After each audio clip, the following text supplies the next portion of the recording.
24 Chief International Affairs Editor Rob Parsons. Good morning, Rob. You know, the space race has been going on for Morning. more than 60 years now, but things have drastically changed, haven't they? While NASA is in the headlines, so is Elon Musk's SpaceX.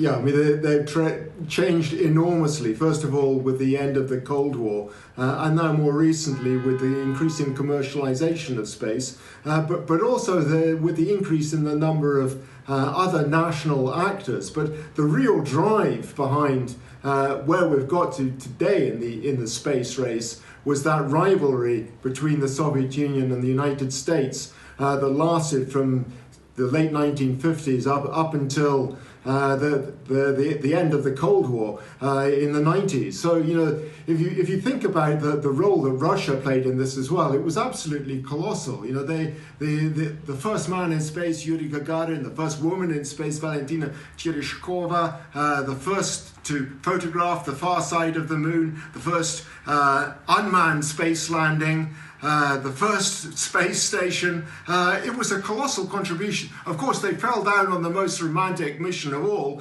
getting a man on to land on the moon. That was the United States who did that with their Apollo mission. And that still remains the driving force behind an awful lot of what we're seeing today with this Artemis program to get men first of all on the moon, mankind first of all on the moon, and then go on to Mars. But the driving force, as I was saying, has long been that rivalry between the USSR and the United States, which came to an end in the 1990s, and then there was a sort of period of cooperation between Russia and the United States, which we saw with the construction of the International Space Station. And I myself actually witnessed and reported on one of the first missions to the International Space Station from Baikonur in Kazakhstan, a joint mission of Russians and Americans.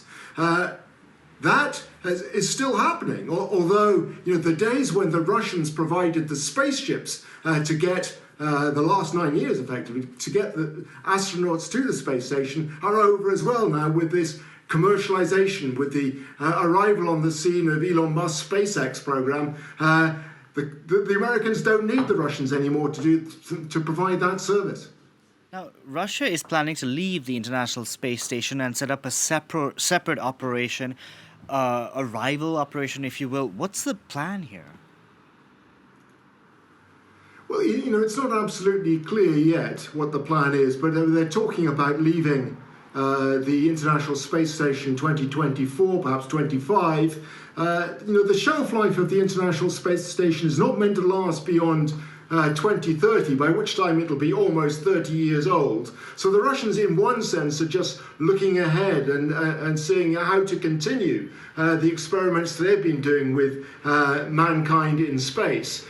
So that's part of it, but it's also, a space station is a very prestigious thing, and for the Russians, in that sense, it's very important to be seen to be right at the forefront of space technology. The problem, however, is prestige projects are awfully expensive, and Russia will have to consider whether it can afford to go it alone with a prestige project like that. Russia in the last a decade or so has spent a massive amount of money as a proportion of its GDP on improving its defense. The amount of money that's been spent, as I said, in terms of proportion of GDP on the armed forces has been colossal. The price that has been paid, though, has been reduced spending on social spending, on healthcare, education, so on and so forth. And we've seen the cost of that in the last year with the difficulty they've had in coping with the coronavirus. So any calculation that is made about how to spend money on space